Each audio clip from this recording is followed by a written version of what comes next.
From the financials and political capitals of the world to the heart of innovation, this is Opportunities to Consider with your host, author, speaker, and corporate strategist, Hunter Gaylor.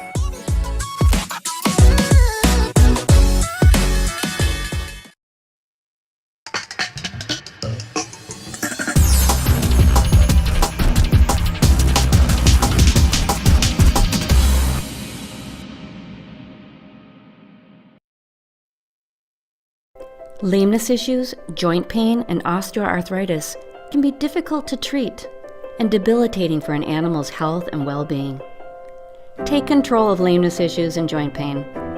Introducing Spring with OsteoCushion technology, a new intra-articular injectable veterinary medical device that goes beyond symptom management in horses and small animals to address the root cause of lameness issues and joint pain.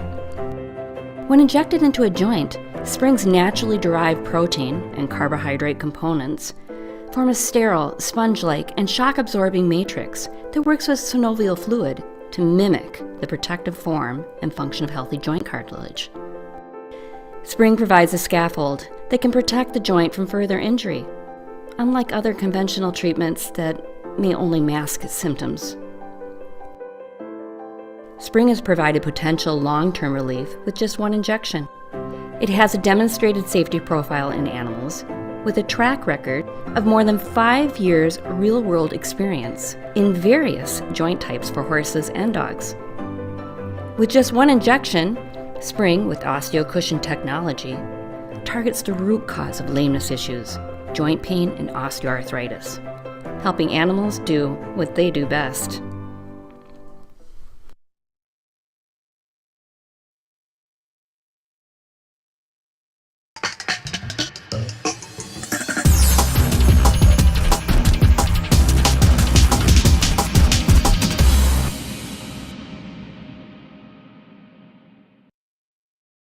Welcome to another edition of Markets Hunter. I am your host, Hunter Gaylor, here hunting the opportunities to consider. We're very excited to bring a very special guest in today, where we're going to be talking about Spring. You saw the commercial a little earlier when we just started the program. And we're actually going to bring in right now Joseph Salvani. He is a market analyst. Joseph, thank you for joining Markets Hunter's CEO Talk today. For inviting me. No, thank you for being here. So, Joe, I really kind of want to just step right into the questions here. You're an industry veteran on Wall Street. Talk to us a little bit about your background. Let us get an idea for your experience and lead into why this is exciting and why you're excited about this particular company. Sure. Into this business in 1981, I was the senior chemical analyst at Goldman Sachs, 6 years. And then after that, it went on to become the third largest partners, which most people didn't know about hedge funds at the time, but it was the second largest. In both using those skills, I was able to concentrate on chemicals, and animal health was an important component of almost all the companies that were had given that background. And in addition to that, I got to meet John Lai when he was with, we got both involved at a company called Stratus, the rapid prototyping company. But I found that company probably not trading and was able to help get people to understand that company, $2 to $25. And, it was an instrumental in the early years development. So John remembered me, and John, basically is the CEO of PETV, and he came to me and he said, "Look, Joe," he goes, I would love for you to, I think I have no holes. I'm on NASDAQ. My market cap is ridiculously low. I understand this company." And so that give him the background of understanding, how a leverage of a medical device that's similar to a drug, knowing the size, understanding chemical compounds, and understanding the science, made this a natural for me to take.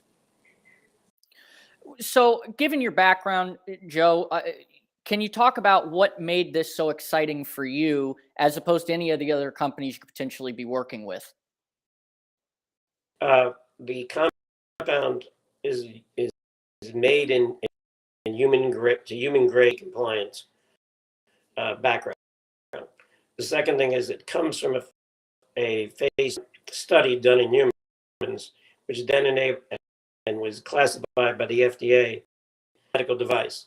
That enabled John to actually raise the money to take this company public and to go right away into the animal health market.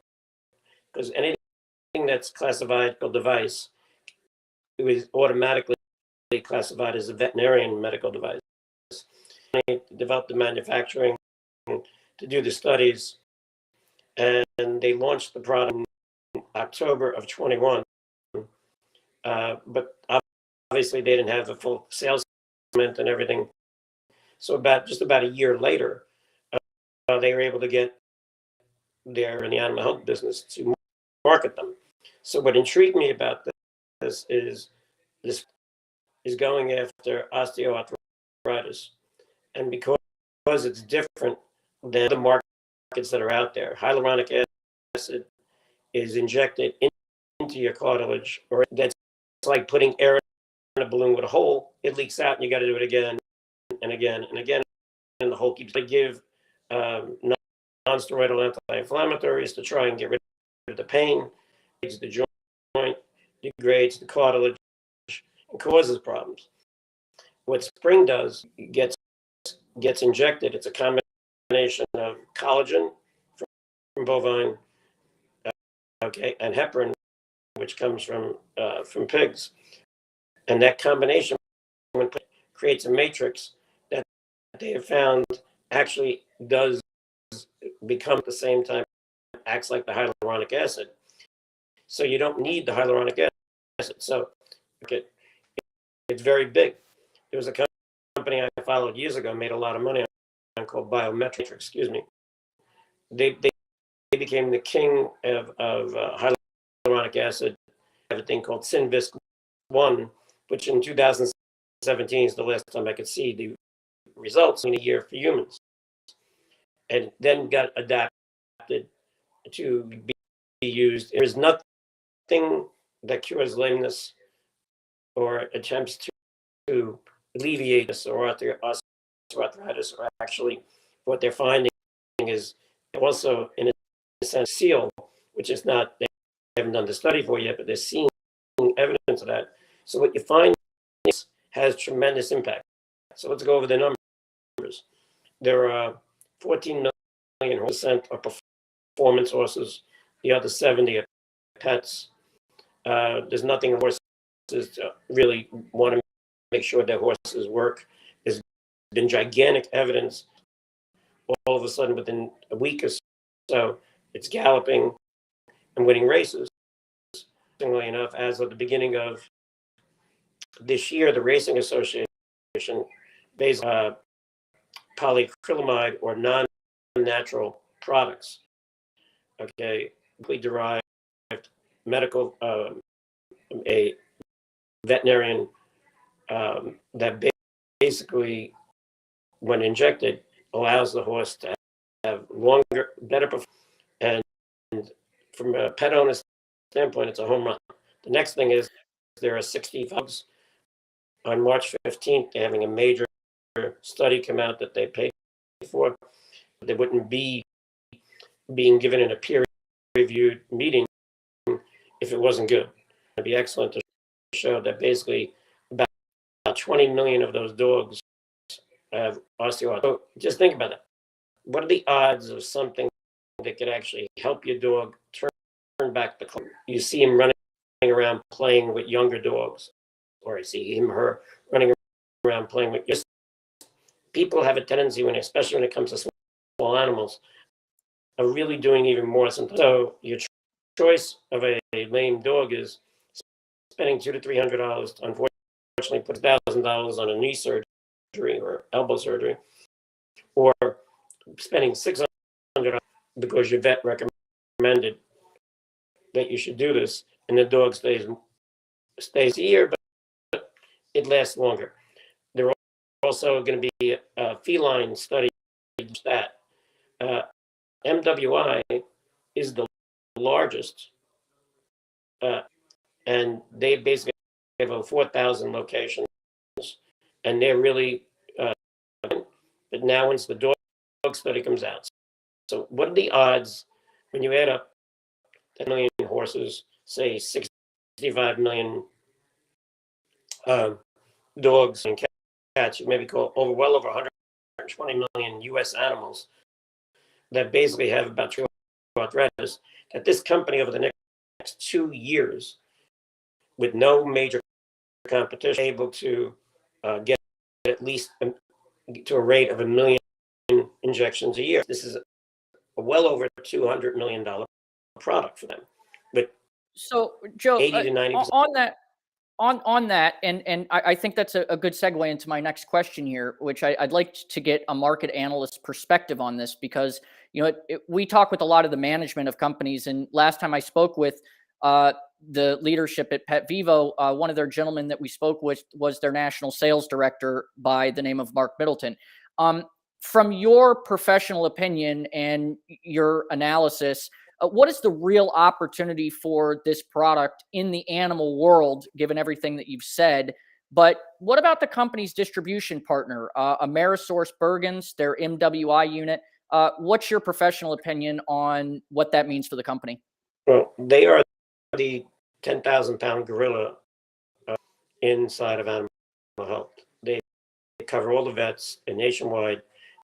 They just reached a national group that's just as big, which is going to be interesting, because the company has the ability to do 125 million out of their plant at their which I'd be shocked that they don't blow out of that and reach that capacity.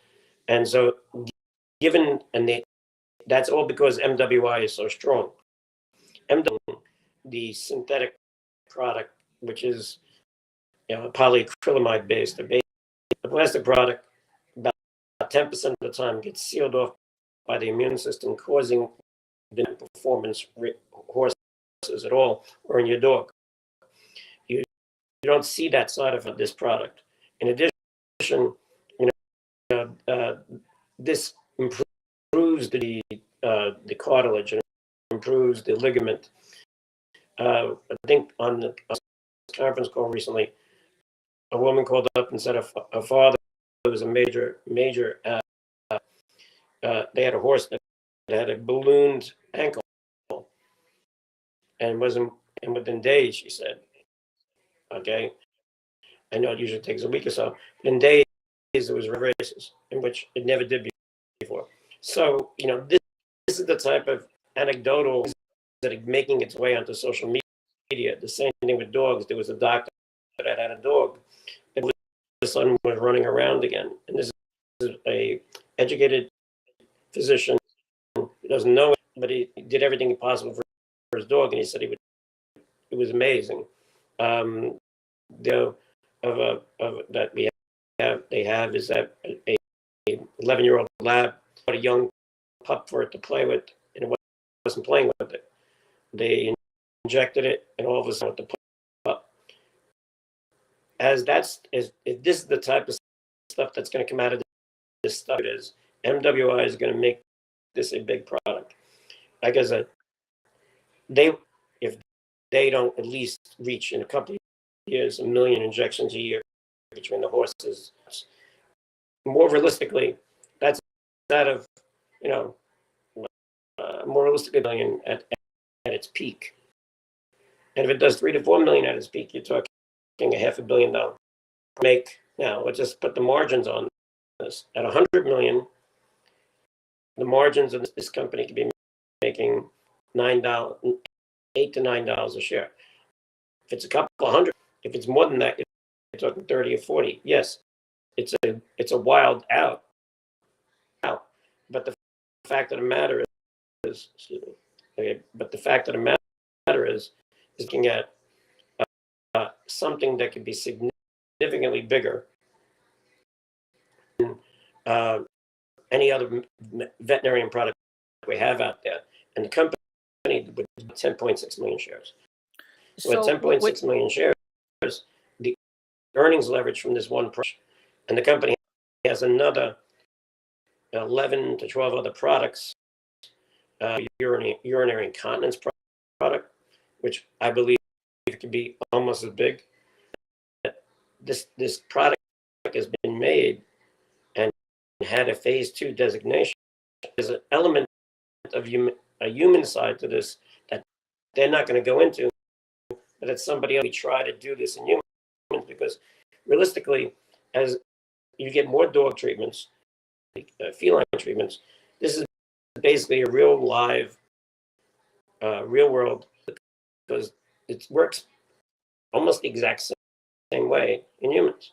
And well, I think that leads that leads to my next question, Joe. Is that this product started, as you mentioned earlier on in the conversation, as a human product with the derma fillers, and one of the you had spoke earlier that you were one of the founding investors or one of the founding investors in Medicis. Can you explain the potential human aspect for this type, as you were just starting to allude to, and what that means for the potential growth of the company? Yes, I mean, I was one of the original investors. I created it, and I helped raise the initial money. And I would say about Jonah came along and was able to get the rights to Restylane. Restylane became in the dermal filler area. This product initially was being studied at the University of Ford as a dermal filler. It actually did 136 patients. And did that, and would probably be better dermal filler.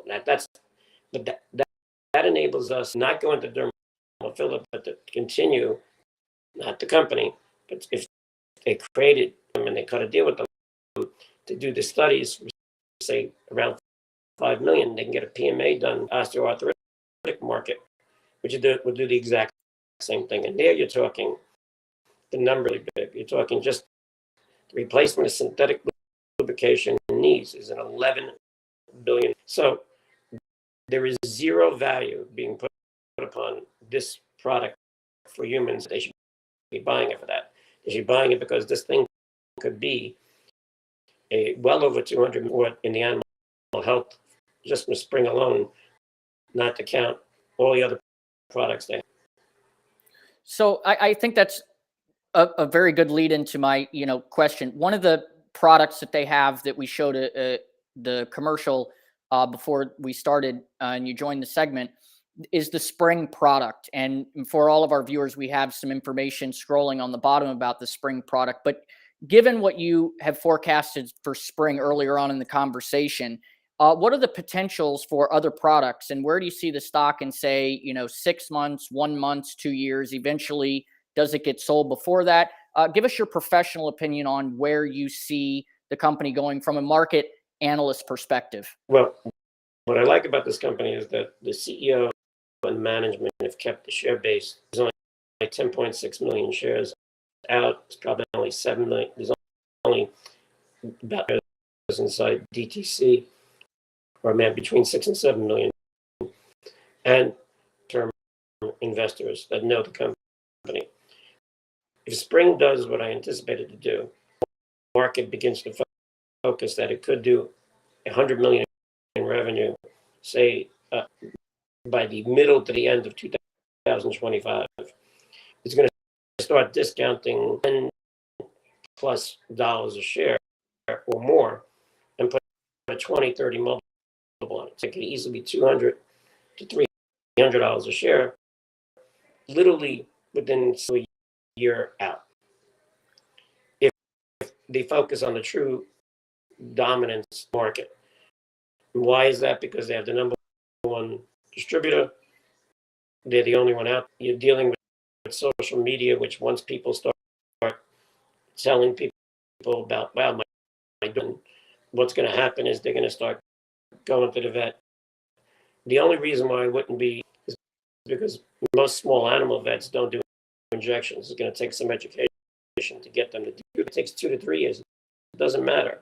No one else is coming at them. So the advantage, there's going be some recognition by some very big funds on a company that's on NASDAQ at less than a $35 million market cap, or just about a $35 million market cap. And at some point in the next 2 years, well over $10 a share. And it has no holding cases. Even it only needs a small amount of money over the next couple of quarters, and what they need to get there. They don't need it for manufacturing. They just need it to support very good distribution. And they have 7 clinical trials they pay next year and a quarter, which are only going to help MWI sell into the, and as well as many other parts of that market beside. And then the urinary incontinence product, I think, could be next year. And then he's got a whole bunch of other ones.